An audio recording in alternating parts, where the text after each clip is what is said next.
Welcome to the Wing Life Podcast, where we talk about wing foiling and the lifestyles of those who enjoy this great sport. Hey, Kylie, thanks for joining me today. Hey, thank you for inviting me to talk about everything with you.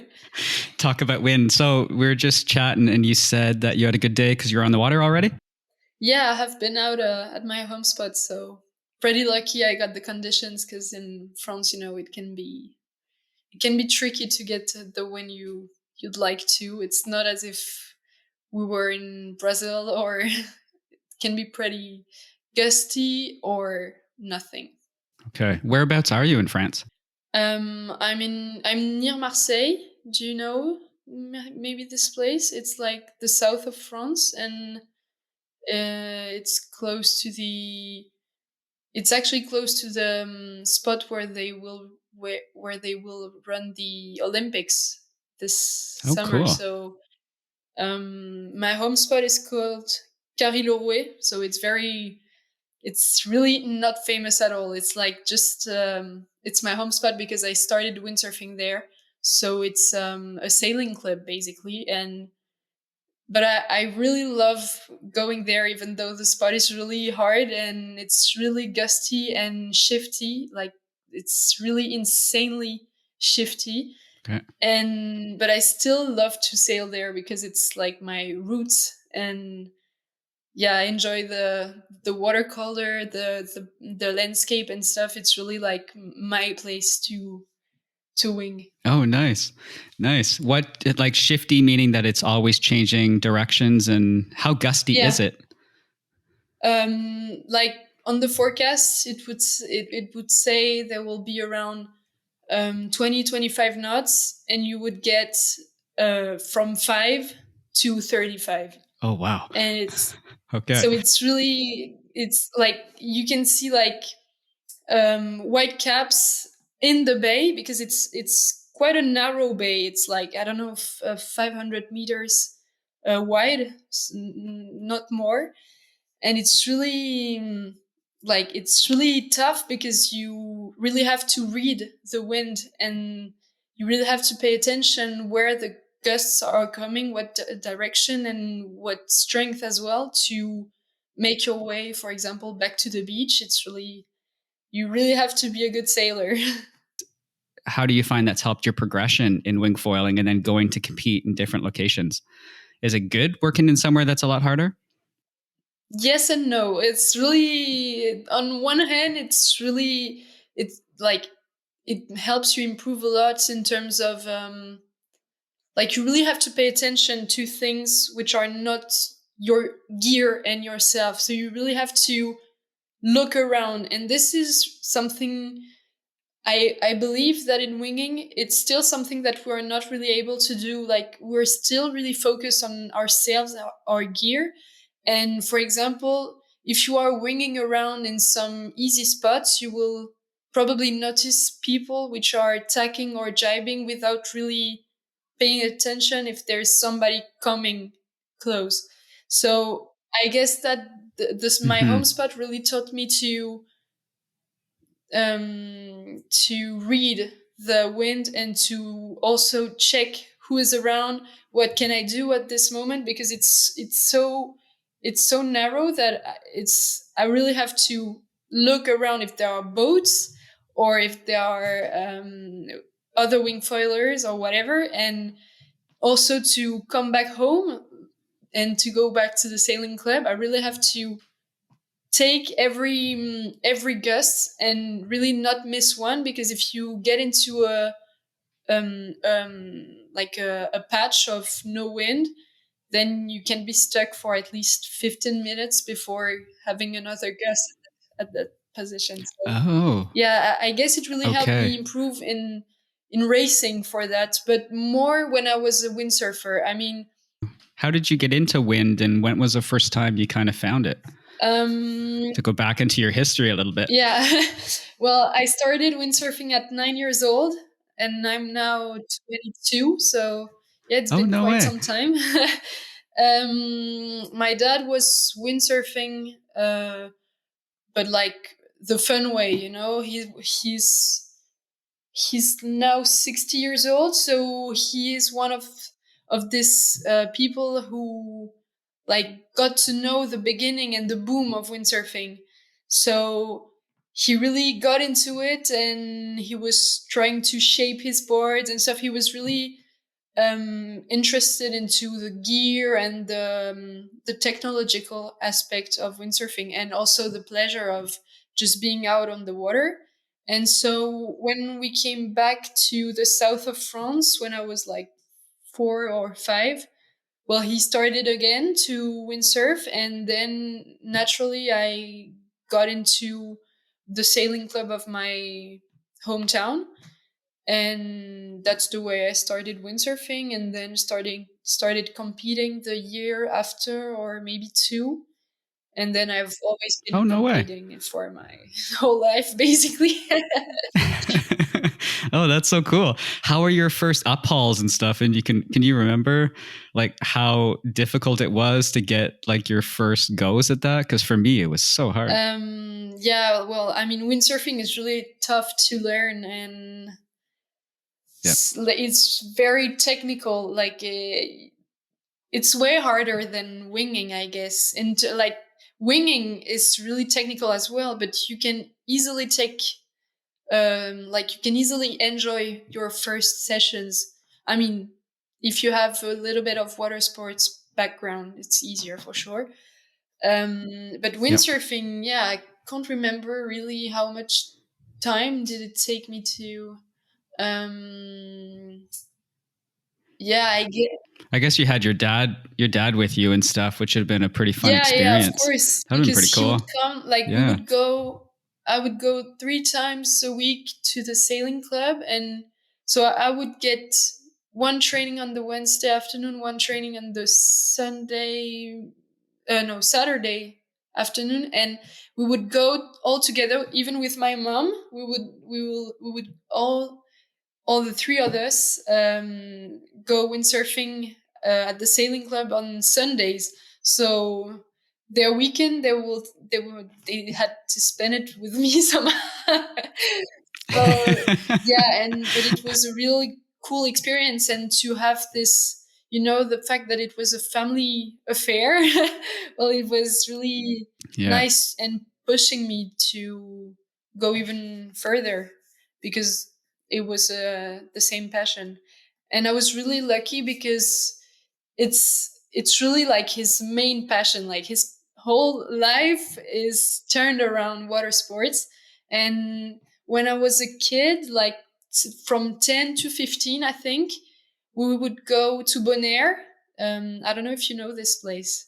Oh, Bonaire Yeah, is I really, amazing. Yeah, haven't been yet, but it's on it's my list. really Yeah. like it's so awesome. I really love this place, and we would go to Bonaire every year in February for like 10 days when I had the holidays with schools. And it was like the best place to improve, because it's so easy and it's so shallow that everything is safe, and I could just improve there, because there was no risk, like obvious risk. With it was really easy to just cruise and take some hours. Actually, just the fact of gaining hours of windsurfing would like really help me improve. And every time I came back from Bonaire, my competitions would go better. Okay. Nice. And how did you decide like what area to compete in at the start? Was there an area that you were more interested in or better at, or?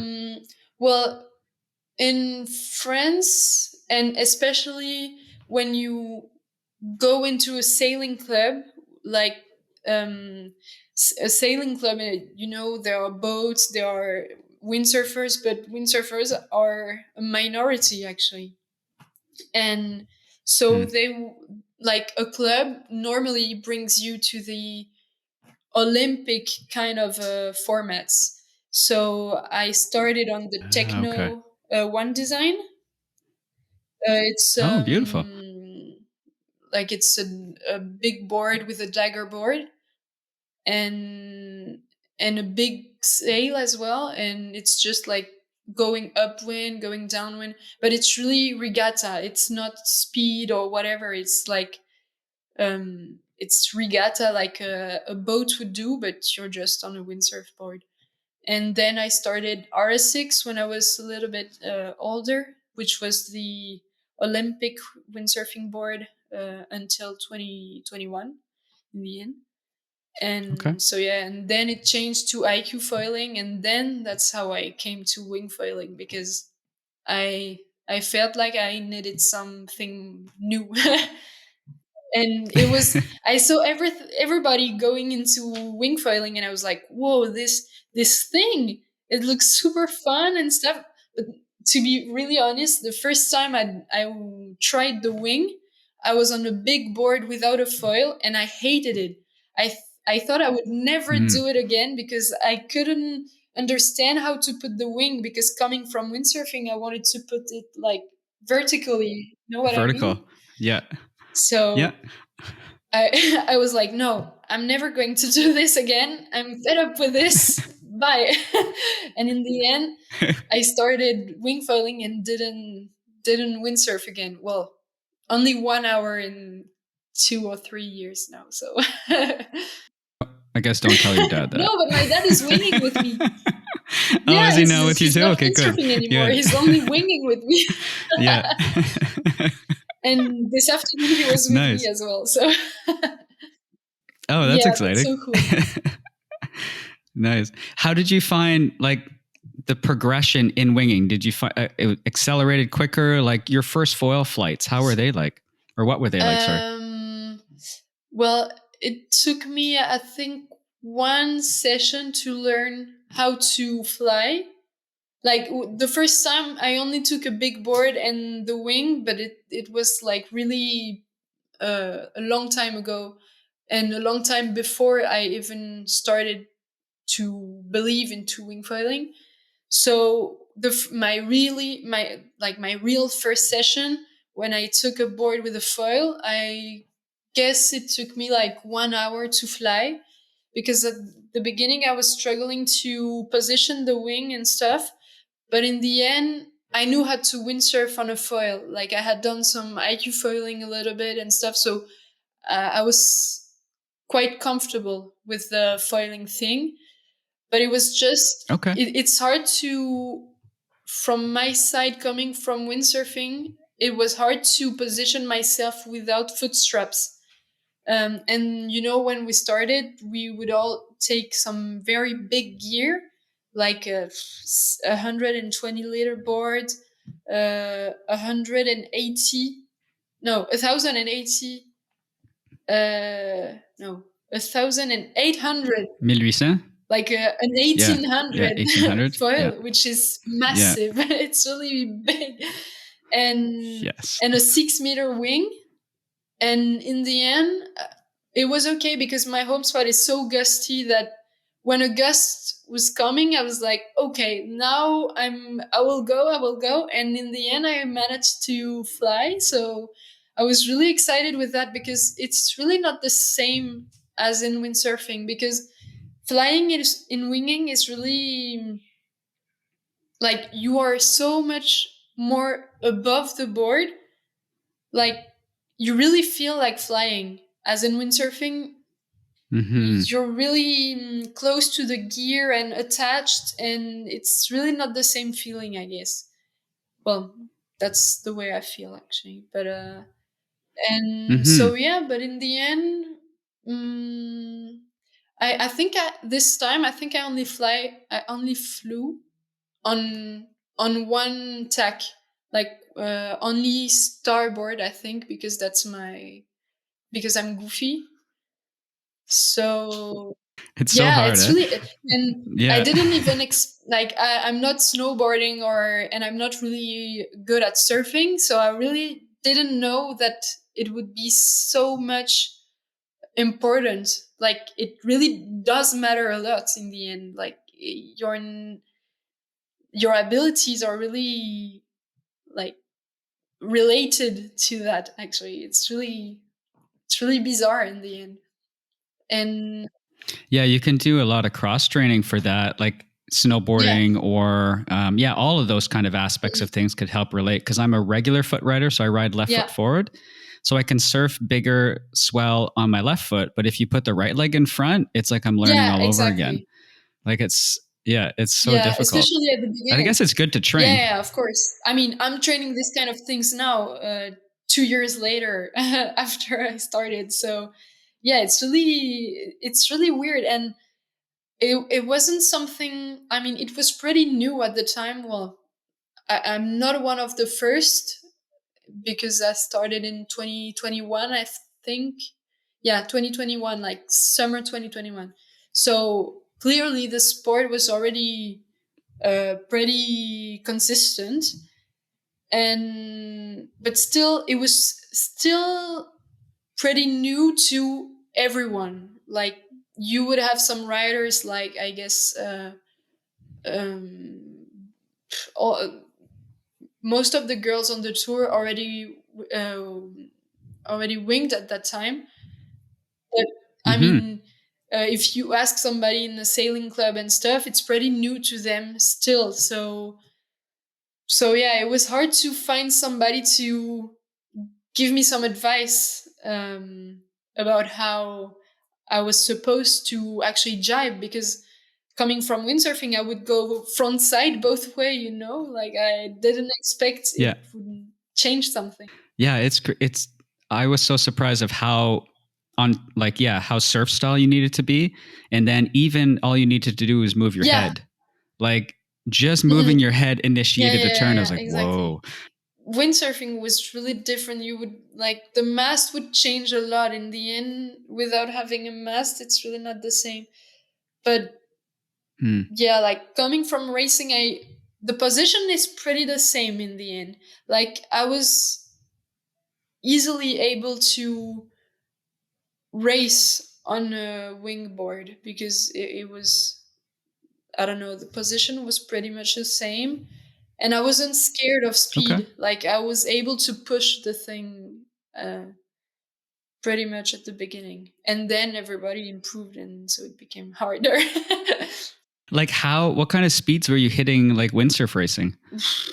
I have absolutely no idea. Yeah. Because but fast, right? Not really, because the R6, which actually was Neilpryde, for the R6 is a Neilpryde board, so I basically rode Neilpryde all my life. It was, yeah, they're a good company. Yeah, I mean, and so this Olympic board, it's very heavy.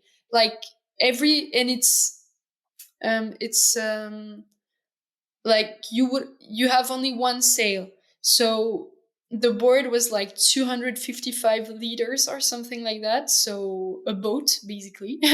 The fin was 60 centimeters long, so really long as well. It's it's very big, and the sail was 8.5, so 5 knots or 25 or 30, I would still be in 8.5. So I knew how to use the fact of being overpowered, because I have always been overpowered. And so that's something that really helped. 8.5 and 30 knots? Yeah, 30 knots in the gusts. We would race until 25 and max gust to 30.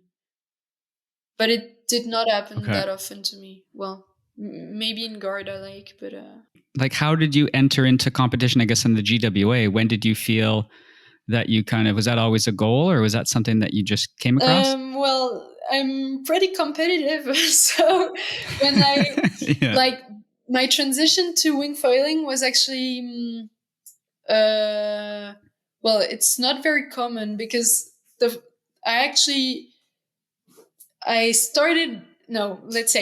was doing IQ foiling, and I wasn't very happy with the way it was turning out, because you really have to be heavy to perform, and because that makes sense. The front wing of the foil is 900 square centimeters. And so it's really big, like 900 for a girl, having a 80 as a sail. It's really, everything's massive. And Hmm. so for me, it was hard to deal with everything, especially because to be in Olympic windsurfing, you really have to have time. Actually, you really have to dedicate yourself to this kind of sport, because you have to train with the French Federation and everything. And I am a student as well at the same time, and my studies are not close to the sea. Like, I'm studying in Lyon, which is in the middle of the France somehow, and Marseille is in the south. And so it was hard to give, like, to get really into training. And I was Hmm. I'm a very close friend of Mathis Guillot. Maybe you know his name. He's been twice world champion in racing, in wing foiling. And Yeah, I think I've heard. Yeah. so we have the same story. Basically, we come from Olympic windsurfing, and I saw him transitioning to wing foiling because he really wanted to go into this way, because he felt like he needed some more fun in his career. And so I saw him having so much fun. He was doing like the first GWA Le 4, like the first Mondial du Vent. And yeah, it looked like it was really fun. And I felt unhappy in my position, and I was like, no way, I'm going with him. That's it, I'm going. And so I didn't know how to wing foil at that time, but I knew I wanted to compete. And I was like, okay, so I'm quitting IQ foiling, I'm selling everything, I'm buying wing foiling gear, and let's get into it. Oh, So that's that's cool. how. So Yeah. not very common, because yeah, I knew I wanted to immediately compete. So I I mean, in 6 months I did my first Mondial du Vent. So yeah, it was pretty short call. So you were using an 8 meter No, no, wing? no, Like no. that's just standard? No. Okay. Okay. No, in so for winging, I guess my first one was a 4.2, and I still had the. So when I started, yeah, no, I had a 6 meter. Then I got a 4.2, which was like I could use it in every type of condition, because the my front wing was still an 1800, so it was so big that I could wing in 10 knots with a 4.2. It was pretty insane. And then I changed. I took a 900 and then a 700 the week before the competition. And so I had to learn pretty fast, and it was super exciting to compete for the first time, because I was around this very famous athletes. I mean, wing foilers at the beginning, they were really like stars, like, Oh, you're right. yeah. I Yeah. mean, Paola, Titouan, all these kinds of persons, they were super famous already. And I was like, oh, who am I? Like, okay, I'm going to race with you. It's looking funny. So yeah, I tried, and it was super exciting. I mean, I tried freestyle competitions for the first time, because I'm really not coming from freestyle. I mean, I'm really a beginner to this kind of formats. But for the racing part, I mean, I knew how to race. I hadn't trained in racing for quite some time, like 8 months or something. But I still knew how to do it, and I saw that I could make it. I could be pretty close to some good positions. So I got really excited by this, and I was, yeah, and I Yeah, knew I that's was fun. pretty fast at the time, because I wasn't scared at all to push on the foil, because it was still like a 700. And it was like pretty stable. Like 500 starts to be pretty tricky, but a 7 is still okay. And so yeah, at that time I was using some gear I bought, and I was pretty confident on my gear. I knew. I mean, I was just pushing it, so it was really nice.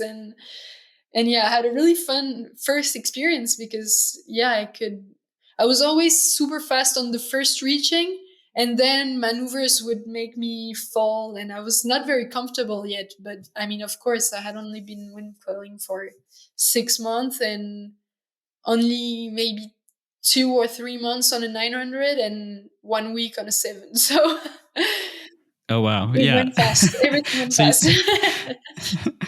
you did pretty well then, considering like you came what, fifth in 2022 for surf slalom, surf freestyle, and then IWS a wingfall racing as well. So that's like those are good finishes for Yeah, your in the first end, I was year. pretty happy, and like it really. I mean, I was lucky that the girls were not so many at the time, so I mean, you could get a cool ranking pretty easily if you were consistent in your rankings.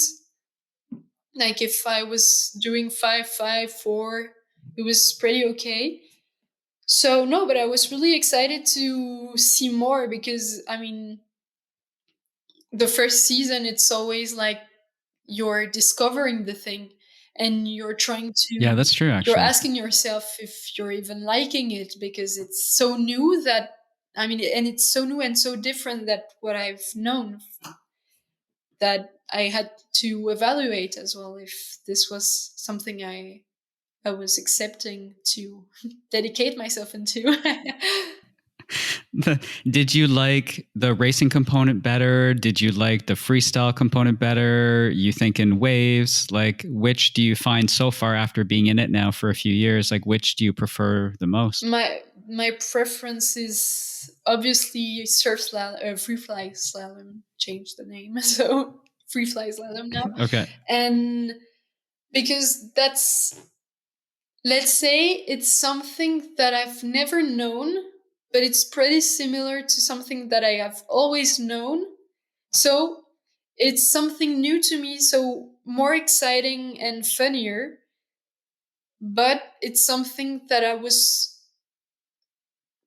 okay. Like I still have to work on it, of course, but I could get some like I was pretty easy on to get it was pretty easy to me to get this some correct speed and stuff and correct starts as well because that's what I always did in my life. So I mean that's the perfect compromise for me because it's yeah it's very I really enjoy this format. It's really fun.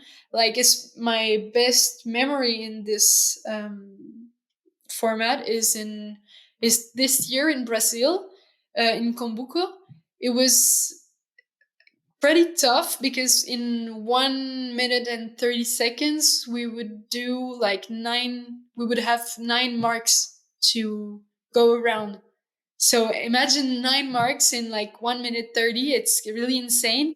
Oh, But it wow. was so like even from the beach, looking at the races of the boys, it was really like captivating. Like you would have to watch it.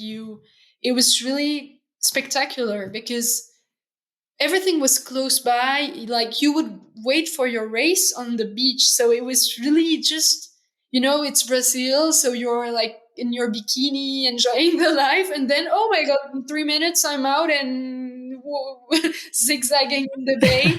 So no, it was really, really fun. Like I really had fun on this one. And it was really technical. And I guess that's how we want to, I believe that's how GWA wants to push the format because like that's how we would get the most technical aspect from it. And so yeah, I really enjoyed this one. For freestyle, it's really new to me. Like I really come from nothing. Like I never freestyle in anything. Like I haven't done gymnastics. I haven't done wakeboard freestyling. I haven't done snowboarding. I haven't done like I knew how to ski and I knew how to ride and I knew how to ride some waves in windsurfing, but just very basic level. I was just having fun. So the freestyle part is really my fun part. It's just my and challenging part as well. because it's like pushing myself to do some things that I never done before, and it's quite hard for me to go over some fears and stuff because I'm really someone that No thinks a doubt. lot. Like I'm a very uh pragmatic. Like I like to evaluate Like what's break things yeah, down. exactly. I'm Yeah. really and so that's nice because I like it helps me to think less actually. It's like go for it. And so of course I'm not really like I'm not top writer of freestyle, but I really enjoy to even just watch it and feeling that the level is increasing and stuff. Well, it's hard for me to keep up with the level, but still I love to challenge and to challenge myself and to go for it, to try to learn these things and try to understand where am I, like in like where's my head at the moment that I'm doing whatever which trick I'm doing. But Hmm. it's something that I never thought about before. Like it's really new to me, so it's really exciting to try something new, and I really enjoy having this fun part in my competition. In the end, it's like really the yeah the fun part, the um I don't know how to say it in French. We would say récréation. It's like the Oh, yeah, pose. exact. You Okay. know what I mean? Yeah. Yeah, well, it's you're going to work, and then you have Yeah, your thing exactly. that you're one dedicated to, and then you go have your ice cream, Yeah, and that exactly. happens to be Yeah, that you that's can play it. That's the you can feeling. play around freestyling Yeah. and trying stuff. What moves are you currently working on, and have you seen a tie-in to that? Like, has it helped you become more aware of yourself for racing, the freestyle aspect? I believe yes, because we race pretty fast now. I mean, for sure the guys are really faster than us for the moment, but we're still pretty fast, and like it's like you really have to know where yourself is, how you are positioned, like how you're going into the curve for jibe or for attack, or like to make the best turn where you and how to get over a little, like and like if you start to feel like the foil is wobbling and you're soon to be crashing, you really have like having this kind of feedback from your freestyle mentality, then you can Oh, sometimes get back to something better, like you can avoid a crash thanks to this kind of things, I guess. And for now I'm training, like I have been training racing a lot this past weeks, and so I have missed a couple of windy sessions where I could have trained more freestyle. So for now I'm like kind of redoing the tricks I already knew because I have to still make them work.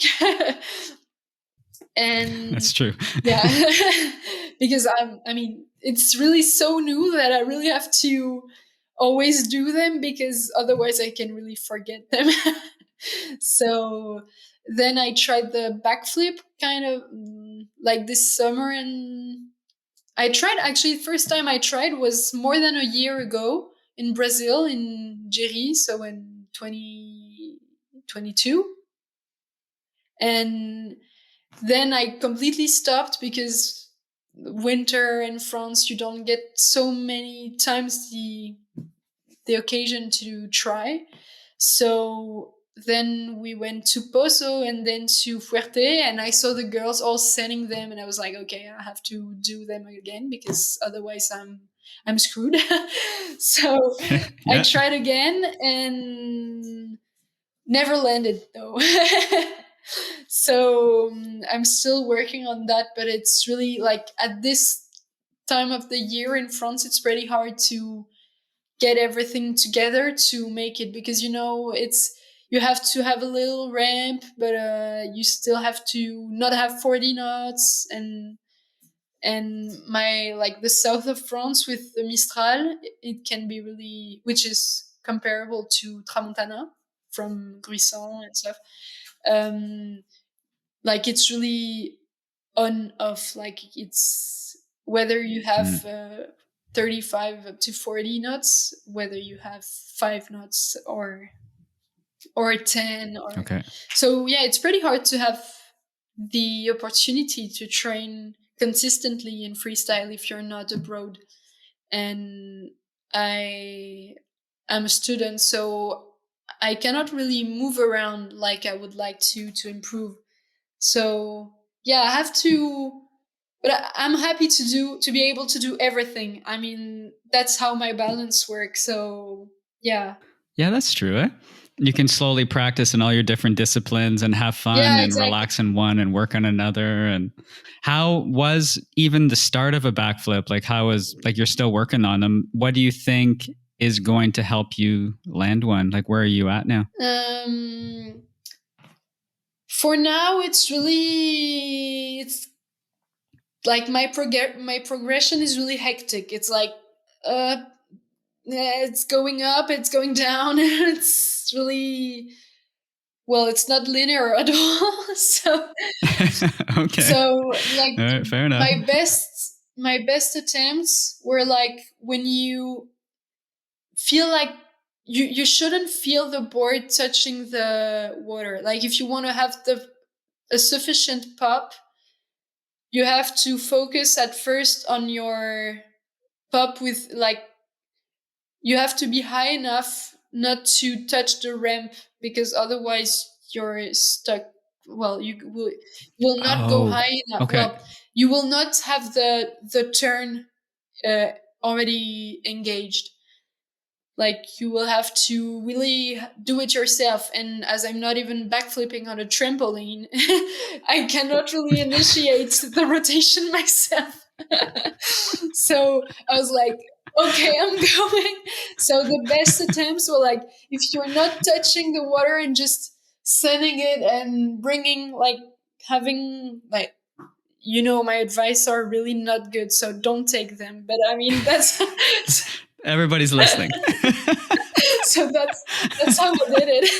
So I was pretty close to my wing, actually, because I felt like if you are close enough, then when you're coming back, well, you can extend. And so my best attempts, I landed on my belly. So let's say it's not so far, but no, you're getting there. Yeah, you're getting there. I hope. But still, I have to really work on my fear. Like it's like to mentally be prepared to send it. It takes me at least 45 minutes on the water. So and I really have nobody bugging you. Like, how do you mentally prepare for that? Do you just go off and ride by yourself, or is your dad saying, "Hey, like, send it now"? Like, what do you find helps you the most? The first time I tried it in Jerry, I told my dad, like, "Hey, stay here. Like, stay here, okay?" But we were super lucky because we had the very typical Jerry conditions, like, with the wave coming, like, circling around the rocks. I don't know, like, I don't really know what is there, but like it's really coming around the bay. And so we really had this ramp, like it was a real ramp. And so I could send it, and I was with Mathis Guillaume, which was helping me as well. Like he already had told me what to do and what not to do. And so I wasn't sending it. I was just, riding around, but I knew I wanted to do it. So I told my dad, okay, stay here. Like, stop everything, stay here. I'm coming back. I came back and just sent it, and it was way easier to, because in my head, I'm like, okay, if I die, well, he will be there. Okay, so that's good. That's true. Safety's put in place. All right, we got structures. We're good. Let's go. I swear.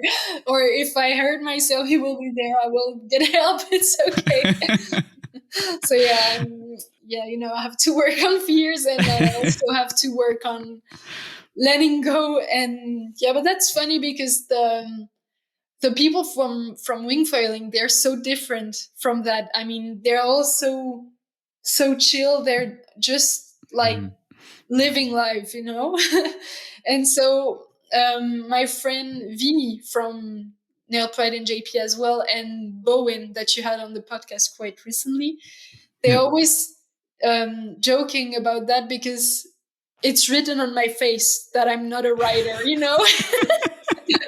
And so they were like, okay, I'm going to teach you how to be a writer. Okay.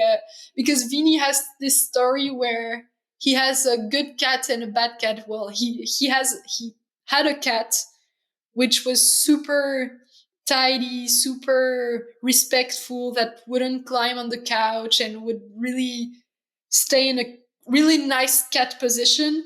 And then he got another cat which was really like a naughty cat, which would do nothing good, like would really be not annoying, but a funny cat. Yeah. And so in his mind, Bowen is the naughty cat, and I'm the good cat. And so he and so as the bad cat told the good cat taught the good cat to be a little bit more chill, he thought that Yeah. Bowen would taught me to be more a And- writer. Oh, So that's pretty yeah, I'm good. getting there. I'm getting there. All right, she's working. So Yeah, it's like you would think of it like the typical racer versus the typical freestyle. Like it would exactly. be like an aeronautic engineer versus like Yeah, something else. Like very, very. All right, cool. That makes sense. yeah. Well, I don't know, man. Those speeds foiling. Like there's a friend of mine. He windsurf foils on Vancouver Island, and I uh-huh. tried to keep up with him on my kit and like my wing foil kit. And it's I don't know, it's pretty scary. Like I'm always having to micro adjust to see, and I have a Yeah, hard time you're judging always on depth. the edge. Yeah. Like, do you find you have a hard time judging how high you are off the water when you're accelerating and getting more speed, or is that something Yeah, you just get it's used to? really at the beginning it was my real struggle. I would always get catapulted because I would go just a little bit too high, and then the foil would come out of the water, and I would just go, yeah, like the front crash. You see that Yeah. one hurting the neck because you go Yeah. full facing to the water. Yeah. Well, I would I've always done get it. this one. Oh So, yeah. Okay. Are you and strapped in as well? sorry. You're strapped in for Yeah, racing, yeah, right? yeah, yeah. So how's that wipeout then? Full speed breaching and then falling forward. Is that okay on the knees, ankles, and stuff, or is it main like? Um, Because I well, wasn't strapped in, so on my side, it's pretty okay, but I guess it depends how stiff you can be from your ankles and knees. I mean, I'm pretty flexible, so it's not from everywhere, but I mean, ankles yeah. and knees are okay. And yeah, I feel like you don't get so stuck in the foot straps. I mean, racing, I make them pretty wide so that when I go, like when the crash is already coming and you cannot stop it anymore, you will just like um, pop out of the foot straps and just go away. Okay. And Okay. as well, I'm not using a leash because it's pretty dangerous to have a leash, like a board leash, if you crash in this kind of positions. Because if you crash forward, this kind of crash when you are going a little bit downwind with some speed, then if the foils come out of the water, then you will just slide, like you will be like the wing will still have some power, and Mm-hmm. you will get it ejected super far from the board. And so if you are attached to it, then if you when yourself goes into the water, then the board can really easily come back into straight into your face, your arm, whatever. And if it comes Mm-hmm. from the end, then it comes from the trailing edge of of the foil, Oh, which and can that's be pretty sharp. Yeah. pretty hectic. Yeah. You Okay. can All like, right. yeah, you really have to avoid this kind of situation. So yeah, that's why most of the riders, I mean, basically everyone is riding without the board leash to avoid. And as well, if you crash with someone, it's even worse if you have it, because you can really get into troubles. Like, you can really tangle yourselves. So are you able to, because those boards kind of take off, don't they, on their own? Like what happens if you lose one mid race? Are you able Ah, to catch up to the board or how does that um, work? I'm thinking if it already happened to me during a race. During the Defi, it happened to me to lose it, but the Defi, the wind is so strong that you easily have some power in the wing, and make yourself drift pretty fast, like even fly. Like at the Defi, the Tramontana is so strong that you would get up, like just with the wing and yourself in the water, you would get up to your hips. So you would go really fast to get the board. Oh, And okay. Okay. All right. It's like body GWA, dragging, kiting kind of thing yeah, ish. yeah, this kind of things, yeah. Okay. Well, And in GWA, you're pretty, like, the crashes.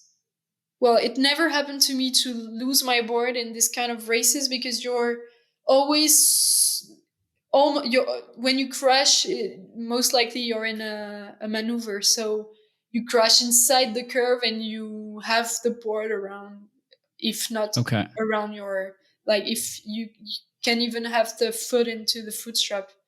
So yeah, it's okay. And in IWSA, though, I think you can have some struggles with that during the downwind sections, but never happened to me because we never Okay. had some really strong wind in IWSA. So I lost mine last year for the first time. I was giving my mom a lesson and it was like 14 knots. I was like, I don't need my leash, whatever. It's uh-huh. fine. It's fine. So then I fell. My wing somehow went over top, like it went over and it pushed the board forward. Yeah, And then it's like a slow motion movie. You're just trying to swim towards yeah, it. yeah, yeah. And then it just goes and goes and Yeah, then it's yeah, gone. yeah. It's like, I see uh exactly oh. what you mean. Yeah, I It's like, uh really oh. have this feeling. Like 2 weeks ago, it happened to me in the waves, and like 3 days ago, I was training with the French national team on Oh, we racing. saw that. Saw that in your Instagram. Yeah, we talked Yeah, about it that too. That'd be was fun. pretty exciting. And so I lost my board during one of the downwinds, and it was some Mistral. And in Marseille, Mistral brings waves. And so the waves were pretty, well, the swell was pretty big. And so it was pushing my board away, and I was struggling to put my wing in the right position to lift myself. Like, it was, it had turned, but Yep. the wind was super strong, like 35 knots. No, maybe I'm exaggerating. 30 maybe. And I was really struggling to flip the wing in the being myself in the water. So I had like Mm-hmm. 2 to 3 minutes alone without the board, and in the end I managed to catch up. But I mean, if I had been closer to the beach, I would have gotten into struggles, I guess. Yeah. So the wing actually, what happens if you're in lighter wind? Like, do you have that technique mastered that it can kind of lift you up and so your body dragging with it in essence? Well, if the wind's lighter, I put the leading edge of the wing, like the big one, like the leading edge. Mm-hmm. Yep.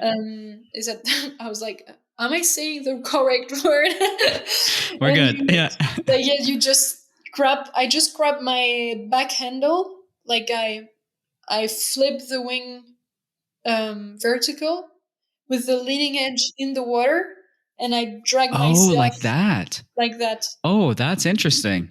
Or if Okay. it's So really, really it's light, I almost like just this or whatever. This is your leading edge on the bottom, and then you just use it as a yeah, sail, I but just it's like floating and it pulls you. yeah, like Ah, I will. interesting. This is the leading edge, and I will do Yeah. like that, and Oh, okay.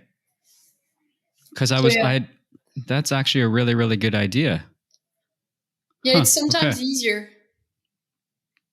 Yeah. Okay. No, because I was like trying to find ways to catch that thing as well, but I hadn't thought of that. I hadn't thought of that one before. Okay. How how do you find? That's a bit, how do you find like, no, it's okay.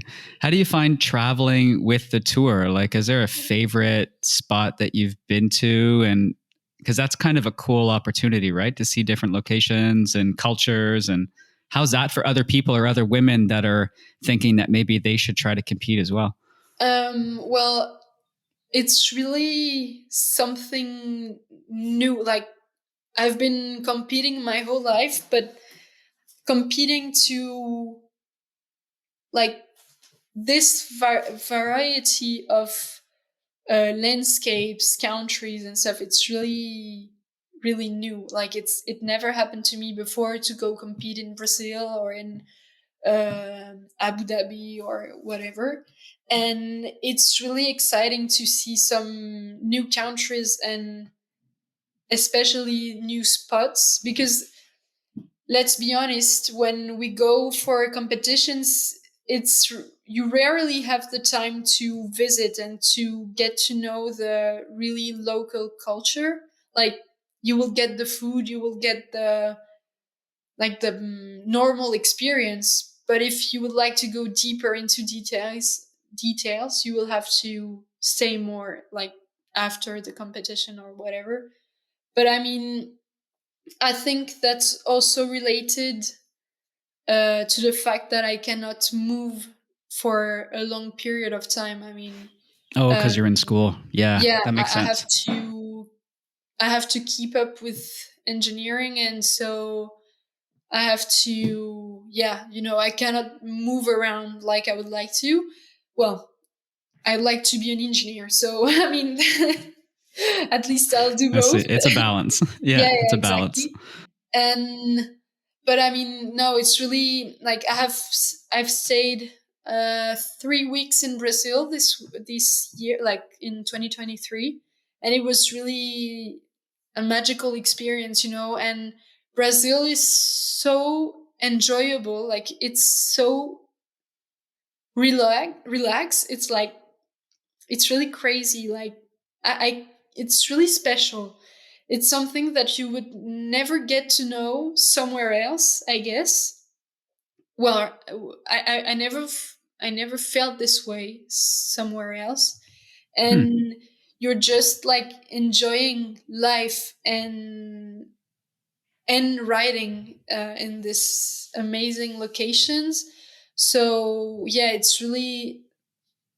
I'm really lucky to have the opportunity to do that, because it's really like, when I'm talking to people at school, they are so amazed that I get to Yeah, travel that around would so be. much, because they're at school every day, and every, like, from 8 to 6 in the evening, they are like sitting and trying to take advantage from the classes we get. But I got to do both, and it's really, well, I'm really lucky for that. And I'm really appreciating that I can, that everybody accept that I do both, because my school have to accept it, but Neilpryde and JP also have to That's true had as well. to accept it to make me into the team. And I'm really grateful that this is something they understand and that they appreciate, because I mean,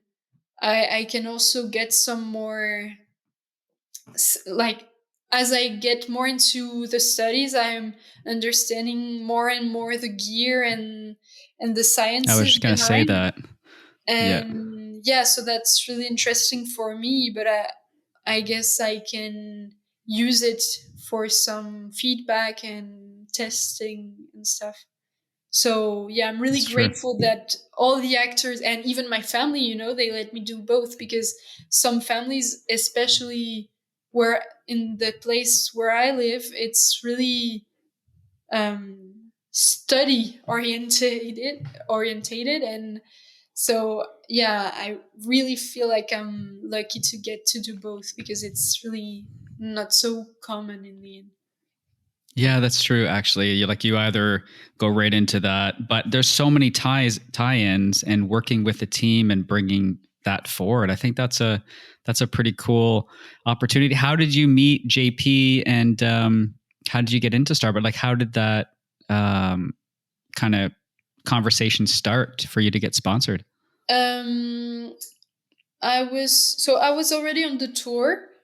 And Neilpryde and JP, they started their like winging range in 2023, beginning of last year.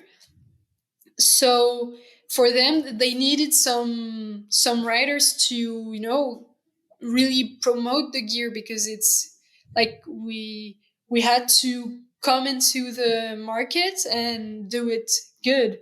So they were looking for some riders who were already who already had some experience in the tour and in the competitions. And so they already had Vinny, because Vinny always I don't know if he always rode for JP, but he was a stand-up paddleboard rider for them before, and then he came into wing foiling as well and stuff. So I got the experience to and the opportunity to meet Vinny on tour, and then he introduced me to Neilpryde. At the time, they were looking for a girl to represent them, and so Oh, that's awesome. I was writing for Takun before, and then when I got just the fact that Neilpryde contacted me, it was really like, I remember I was actually attending my class of physics, and I was like, whoa, did Neilpryde just message me? And I was like, Did I just get called up to the big leagues? I know, that was like, I mean, I come from windsurfing, so imagine how it felt. I mean, yeah, exactly. That's it a was big really name. something. I always like my wave riding gear that I used for fun for quite some years. It's a Neilpryde Combat and a freestyle wave JP. So it was like Oh, really, that's amazing. it was really insane. I was like, whoa, what's happening? And so I was telling myself, like, the little windsurfer, like the little girl windsurfer, would be proud to That's true. represent these colors, like, really. So I'm really That's true. excited to be part of this story, because I mean, and it's even better because I started with them. I started their kind of career of wing foiling. I was like, we were the first team, so Yeah. for Neilpryde, at least, not for JP, but for Neilpryde. So it was really something. And when I got to know all the team in Cape Town, well, already going to Cape Town for the team, like for the annual shooting and stuff, it was really new to me as well. Oh, yeah. So that's true. it You was, would get to do that, wouldn't you? yeah. I was like, whoa, what's happening? Like, it went all so fast. And I was like, whoa, is this the rider life? Because I want it as well. yeah.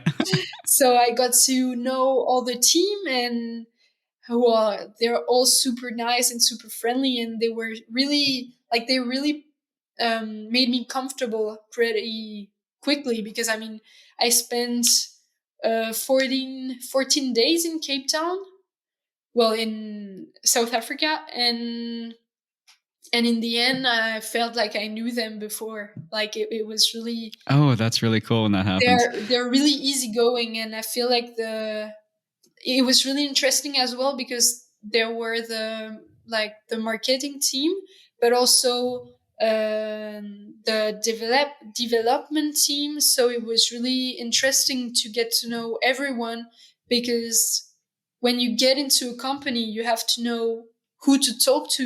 Like, who's your boss, who's working for the wings, who's working for the boards, for the foils. And it was really amazing to get to know all of these people. Well, more or less everybody, because some couldn't come, but still, like, I had everyone like in mind, and I could already discuss the gear, and it was very interesting to know why they chose to develop this kind of shape or this kind of aspect. And so it was really interesting, and especially as I'm going into engineering, it was, a combination of both, like the Yeah, perfect that's true. match in the end. Yeah, that's true. Oh, that's so cool. Yeah, And that's then really you kind of start following your family's heritage a little bit, right? Because your dad got to see the start of that, but then you're actively yeah, engaged in yeah, this. So that's really and cool. yeah, that's really cool. And my dad's an engineer as well. Well, I'm not an engineer yet. I hope I can get there. And I mean, We'll get should there. be good in a few years. And so he's an engineer, and he really had this um, technical of aspect of the gear. And so, my school is teaching me how to be organized and how to think scientifically and blah blah blah. And my dad would help me to create the link between winging and, with the mechanics of the gear. And then I got the opportunity to meet Niels Rosenbald, which is the designer of Neilpryde's wing. So I got to know him and to discuss with him about development, and it was really fascinating because it's all coming together. Oh, that's And cool. yeah, that's really cool. And the product managers were here as well, so it was really nice, to just get to know the range easily as well, because I was new to the range as well, and I had to know the gear and to learn it from the use. And it was super interesting to come back ashore and discuss, I felt that, and that means that we pushed more on this particular scientific aspect, like I don't know, but like the canopy is stiffer here to make it go faster, or it's a little bit loosen up close to the tips because we want to do like a windsurfing, when the windsurf Yeah, sail is twists. opening, Yeah. twisting at the end. And so, yeah, it was really, really, really interesting. And especially already being in South Africa for my first time was already an insane experience. I don't And doubt. so it was like, yeah, everything was just coming all together. Let's talk South Africa, because that's on another one on my list too. Like, what were your favorite aspects of, like, how was the food? How are the places to stay? Like, what did all those spots line up? Okay. Well, we were staying in Longeban, which is like a lagoon. I guess it's, if I remember good, it's like 1 hour and 30 minutes drive from Cape Town. So this place is pretty calm, and so it's really relaxing. It's like they say it's a holiday town. Like people Oh, go okay. there like for the yeah, for weekends and stuff.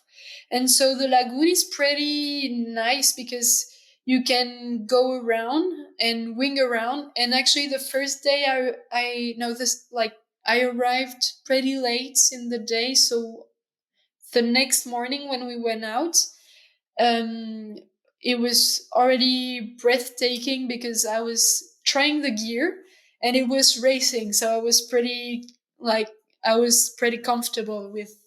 I was not struggling too much because, pushing on the foil is still something I can do, whatever the foil is.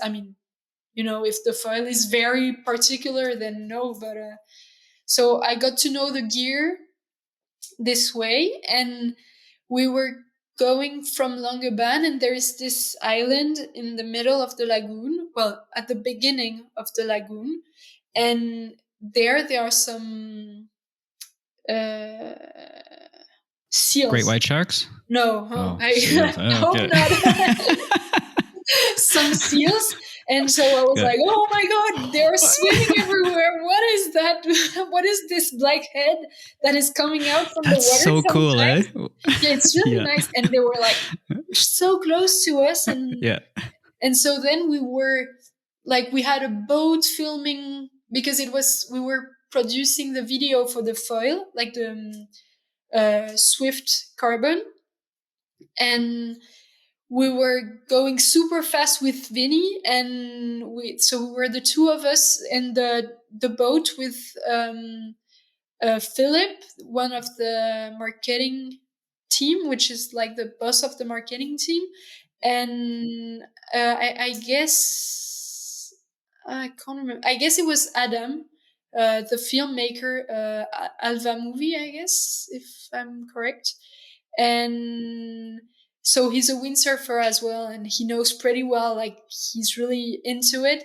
And we were riding close to a hill, which is like the opposite of Langebaan.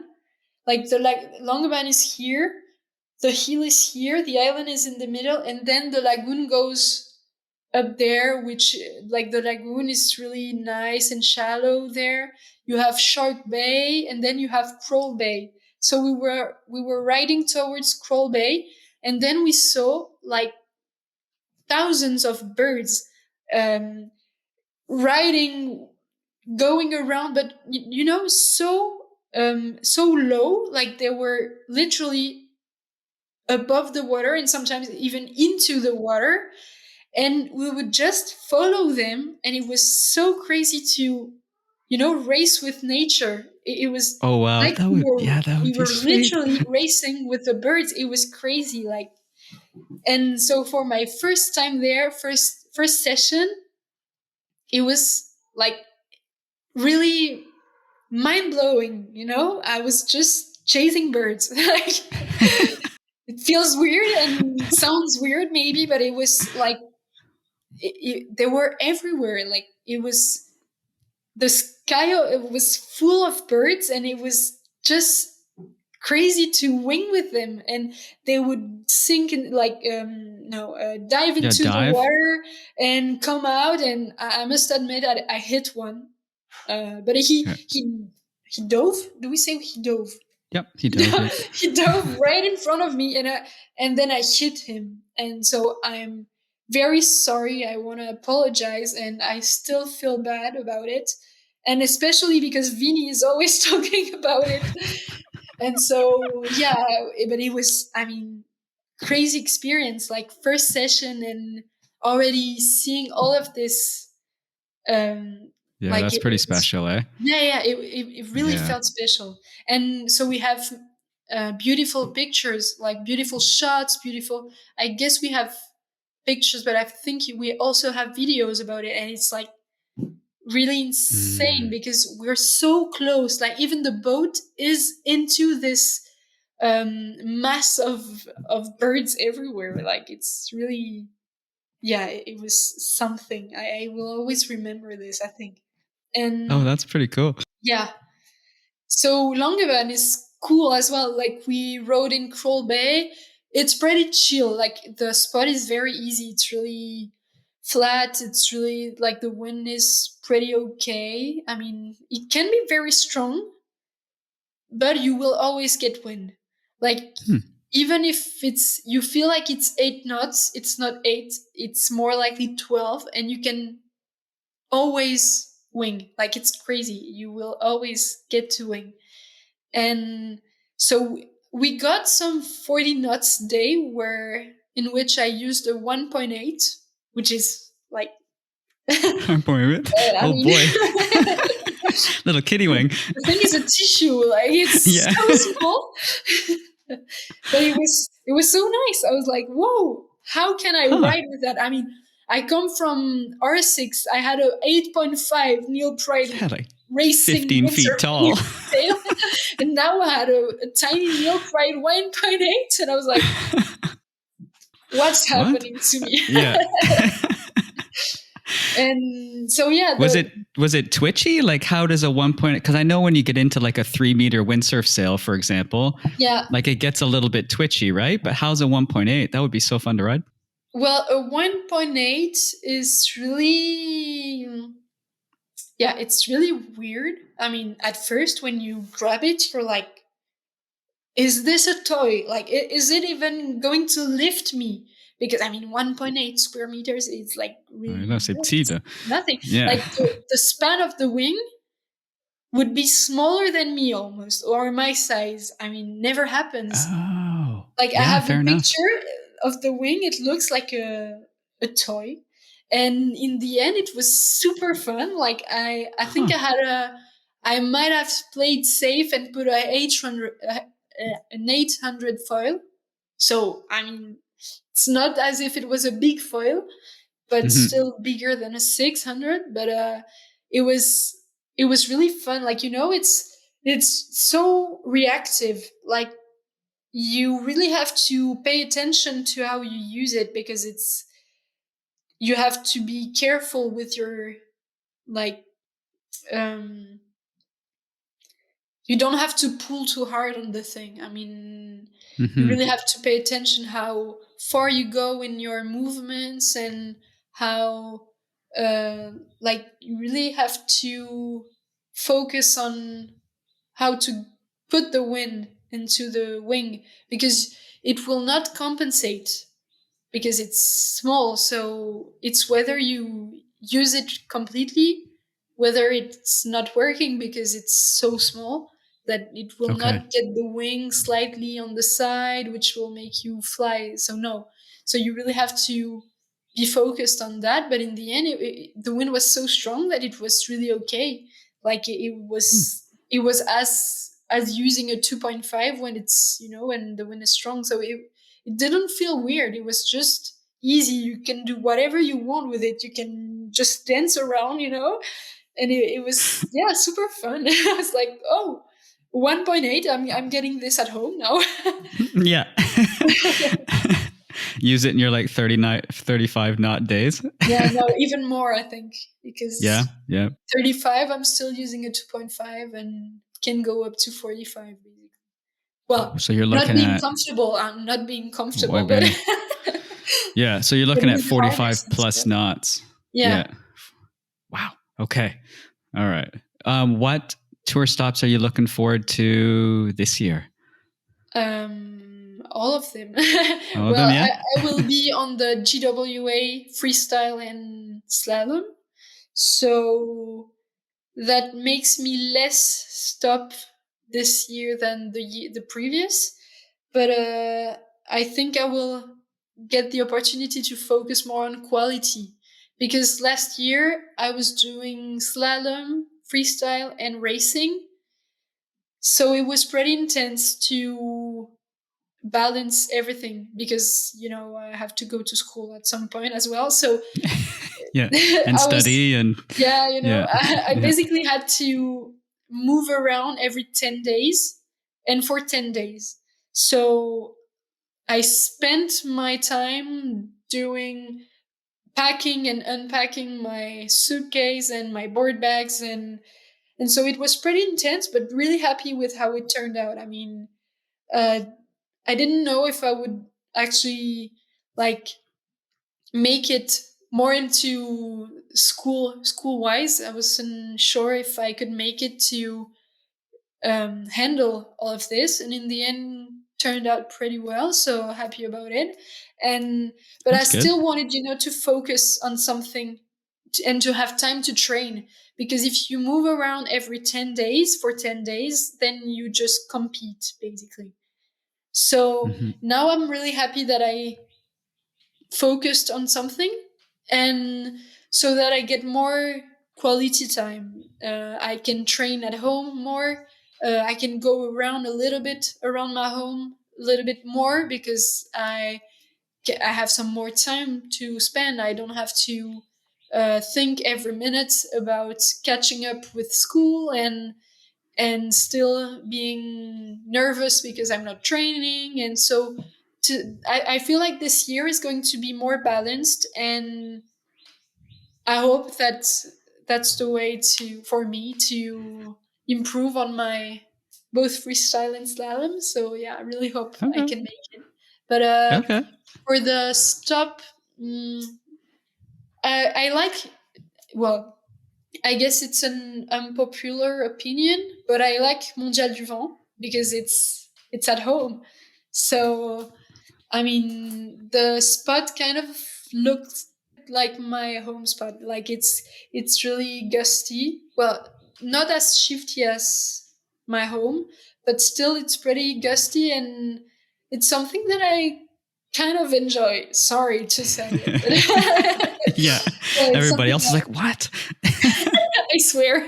No, it's something that makes me feel like home. So, and That's a my good point. grandparents are around. So when I go at their home, then I can easily move around Le Cat, Perpignan, Barcarès, which are some very, very south spots of France.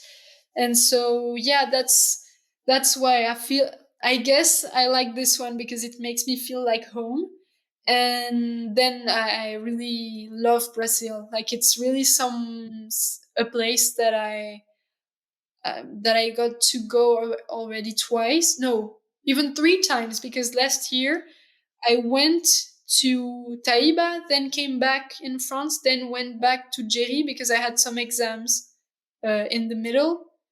So I had to come back. But this year I had the luck to stay, and it was just an amazing experience. It's like we talked about it already, but it's really Yeah. something very enjoyable to just be It's good to around know. there, and sunsets, acai, like the I was going to ask acai. you. Yeah. Oh Yeah. yeah, My buddy he went to Rio, must have yeah, been 5-6 years ago. And he said he has never had a better like we tried one in San Francisco when we were driving through, and he said I have yeah. never had a better one than in Rio or in No, Brazil. I He said they were swear it's phenomenal. impossible to find this as good as there. Like there, it's just so good, and it's like so refreshing. And you need to be refreshed because there it's kind of warm, and I don't know if it's moist really, but you're like sticky from sunscreen and the water, and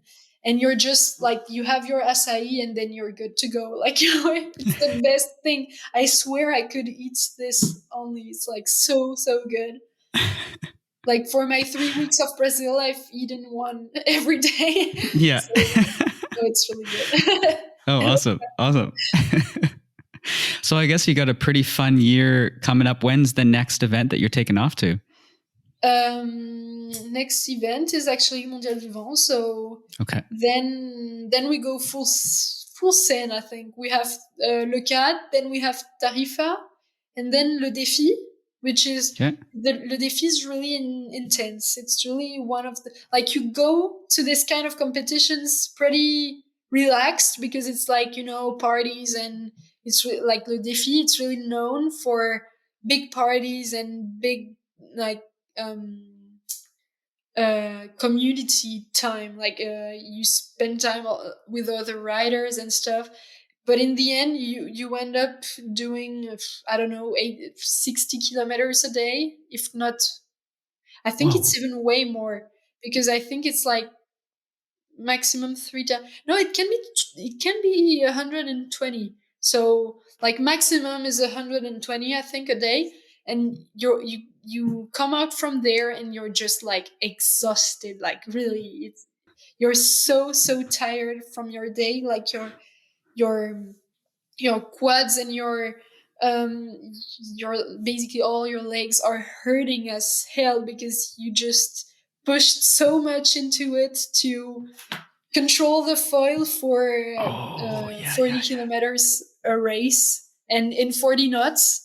So Hey, yeah, that boy. one is really intense, but I really like it. Like it's really fun because you get there and you tell yourself, okay, like we're 250 at the start line, but during the race you imagine you're going to be pretty alone because speed, like there's some difference in speed between everyone and stuff, and in the end you end up racing 40 kilometers, 3 meters, like surrounded by like tons of other riders, and you're so close. Like it's really like you race with three people in the end. Like you have your little buddies for the race, and then Yeah. you change race, maybe you change buddies or not because you have the same speed.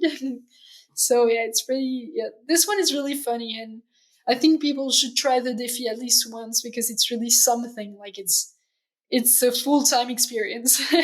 Yeah, I think because I remember seeing it back when it was more windsurfing, Yeah, and I had never seen so many windsurf sails yeah, packed in it's one little. And crazy. it'd be like, "Whoa, the video looked And phenomenal." yeah, and imagine being the starting boat, like the rabbit start, like the Yeah, rabbit boat. It must be insane to like see people coming towards you full speed and being like, okay, I'm we're gonna literally, miss them. yeah, imagine like you're literally controlling everyone's life. You have everyone's life in your boat, in Yeah. your engine. So Well, crazy. hey, that's gonna be a pretty fun year then. Yeah, really. Yeah. I'm looking forward. Hey, is there anything else you want to touch on? Well, I guess we covered. Covered a lot. Yeah, we covered a lot. Um, no, well, I A little shout guess. out to your sponsor, I guess. They've been a pretty good team Yeah, of member for you to course. help you do a lot of this.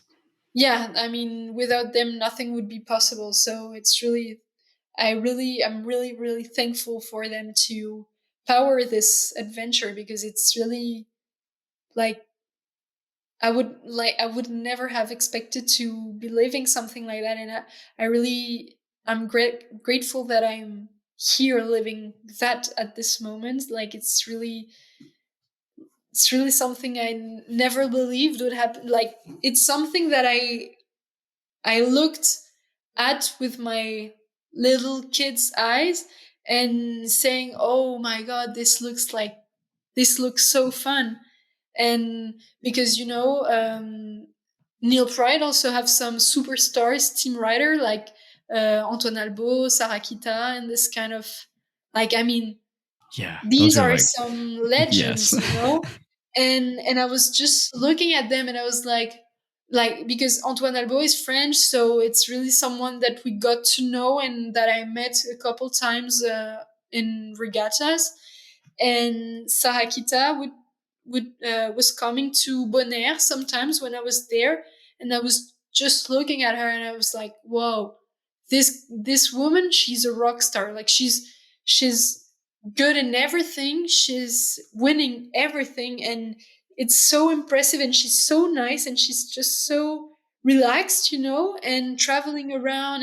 And I was like, whoa, like I aspire to be like her, And without JP and Nail Pride, would never have been possible to get closer to this kind of dream. So yeah, I'm really thankful for them to have trusted me in this kind of adventure, and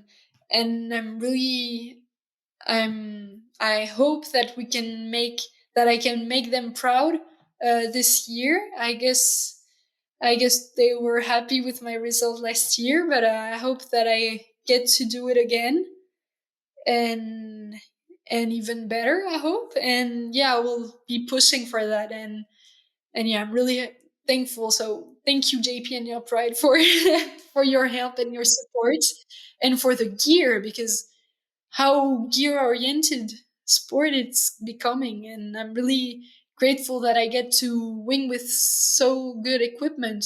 Like Nail Pride and JP, they have always been known for their sense of detail. Like they they would always have the little thing that would make the experience more enjoyable. Like I don't know, uh, the booms, the shapes were very thoughtful in terms of the it was very comfortable to handle it. And for the fly, the handles, the shape is really particular, but it makes it so much more comfortable to ride because it's Hmm. directly in the good position. Like it's just made for winging good. It's just already set up. And so I really appreciate working with them because it's like so easy and so like easygoing, like air, and it's really nice to help. Like I hope that I can help them develop the gear in this direction as well. So yeah, I don't see why not. Well, coming from your dad's background and your family's background, and then yeah, you learning, I think you're a perfect piece, because it's not often that you can find like an elite level athlete pushing your boundaries, but then also coming with that kind of technical. Because I've talked to a lot of people, and testing is really, really difficult, because yeah, and you have to approach it exactly exactly, like you were saying before, tuck tuck tuck. exactly. And if you Yeah, you really don't, if have it's just a to. feeling, Yeah, yeah, yeah, exactly. And yeah, and it's really hard to put it into work actually, because it's not very often that you will get the perfect wind that will not change, to that's true too. test two wings before the different. And so, but yeah, I guess I have the well, I know how to, I actually know how we should put it into work. So yeah, I guess that's something that can help to give feedback and work properly, let's say.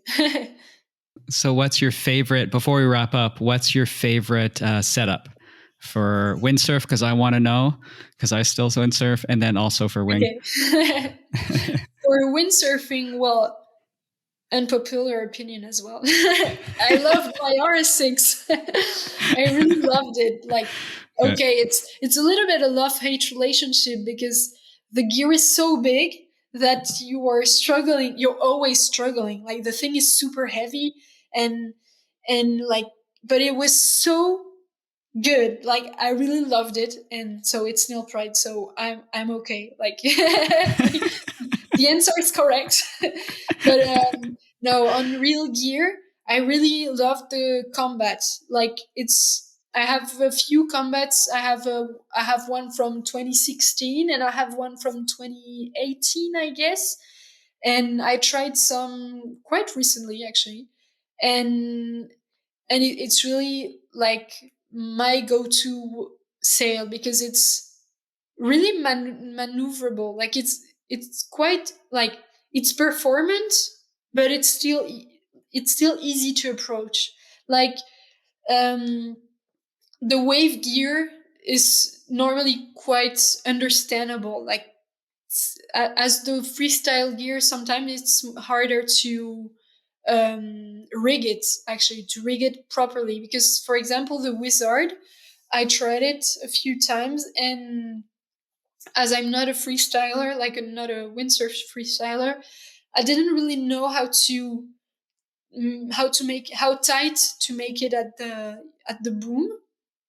Oh And yeah, it okay. was changing quite a lot, because you have to keep some power, like to keep it a little bit loose, but not too much. So that's why I would go for the combat, because it's really easy to have to, like, you just, you put a windsurfing shape and it's good. So yeah, I knew how to make it work. And I had the freestyle wave in 86. So 86 is pretty easy, not too small. I mean, I think I could go smaller, but at least this way I was comfortable in every types of conditions. And it was, a freestyle wave is actually, well, can be pretty fast. So I was having fun going fast. I had fun um carving and trying to ride some waves. And yeah, so that's my favorite setup for windsurfing. And wing Yeah. foiling, for the wing, I would say the Fly 2 Pro, because it's made with alula on the leading edge and the strut as well. And it's really stiff and it's really comfortable and it has a lot of power. Like you can easily go on smaller wings to, Hmm. like, to ride normally. And it's really enjoyable to have this power, because if you go in smaller wings, then you're comfortable with the size, you know, like it's not too, the span is not too big, because you can take half a meter down. So I like that about this one, and it's really for racing. It's perfect. Like for reaching, it's really really fast for reaching, and yeah. So I really like that because it's so fast. Never tried it in freestyle though, but Vini told me it's really good for freestyle. But I mean, I must admit I'm a little bit of a like I'm I can learn sketchy things, so I want to preserve them for Yeah. racing. That's my priority. But Yeah. so, and for the board, my favorite one, I'm hesitating because I really love the F Winger. That's the 55 liter, the pink board. Okay. Well, I love it. I love it because the shape is really well done, and I love pink. So, like, my wings are pink, my board is pink, my helmet is pink. I'm a pink person, and so I'm really glad that the setup is all pink. And no, but the F is really nice. Like the shape is so comfortable. Like it has some volume, but not too much, and it's pretty. Like the design is really well done, I guess, and it's like yeah, this so in my club where it's super gusty, like where you can get 5 knots or 25, it makes it even more easy. Like it makes it a lot more comfortable, let's say, because you can yeah you can adapt. Like if you drop the flight, then it's still okay because the board is pretty good in light wind, so you can take off easily, and it's really easy to take off, and it has some volume. Like I'm 55 kilos, so I'm Okay. I'm I'm okay on this board. It's my go-to board. This one is my go-to board. Like it's my four how do we say four drive wheel? The Oh, you four-wheel know these drive. cars? Yeah. Yeah. Four-wheel drive, you mean? For your This main. Yeah. I was Okay. like, Yeah. what is it again? And so yeah, that's my go-to board, and I also love the S Winger because recently I've have been playing in the waves a little bit more, and so it's really nice. Like this one is a lot more radical. So it's really nice in the waves because you can really engage more your turns and stuff. And well, you can still do it on the F Winger, but I'm quite small, so I feel more comfortable to have it, like to have the S, because it's yeah, it's really, it's a little surfboard under yourself. I have it in 45 liters, so it's still okay for me. Like it's just Yeah. minus Minus 10 10. meters, Yeah. so That's not okay. bad. And yeah, it's really nice. I also use it for freestyle, even though like it's a surf, like it's surf orientated, so it has a little bit of nose down to make the carves a little bit more aggressive, and so I like to use it as well in freestyle and jumps. And yeah, it's my let's say it's my toy board. It's like the one I Okay. use to play. So yeah, And that's then my foil? setup. And the foil, my favorite is the 600 Glide Swift, which is like it's I guess it's a medium aspect. Like but the shape makes it really easygoing. Like you can push it and go fast. You can use it and play in the waves. You can use it for freestyle. Like it's my clearly my go-to foil as well, and it's like it's really trustworthy. Like in the waves, it will not it will not lose power and drop um, surprisingly. Like you know what to expect. It's a foil that it's really yeah you can really be comfortable on it, and when you have it, like when you are used to it, it becomes like it's your legs. Like it's your new leg. It's like you're going around, and it's your yeah, it's part of you. Yeah. It's really yeah, really easy and still really performant. Like the compromise is perfect to me. Oh, good to know. I haven't ridden Neilpryde yet, but I'm going to have to try some of them. So that's pretty cool. Hey, thanks for sharing all that. You're welcome. I mean, thanks for having me and to talk about it. Absolutely. So what time is it? What is it? Almost 2:00 Eastern here. So it's 3, 4, 5, 6, 7. Is it 8:00 over there? No, 6:47. 6:47? So, okay. yeah. Do you have any plans for the evening? Working and then dinner with my family, but I think I'll just have to catch up a little bit of work before. Okay. Well, cool. Well, hey, thanks for joining us on the show today, sharing a lot. It was great to meet you and get to talk to you a little bit more. And we're going to look forward to seeing how this year goes for you. We really hope that it goes exactly how we have planned. So I hope it goes well.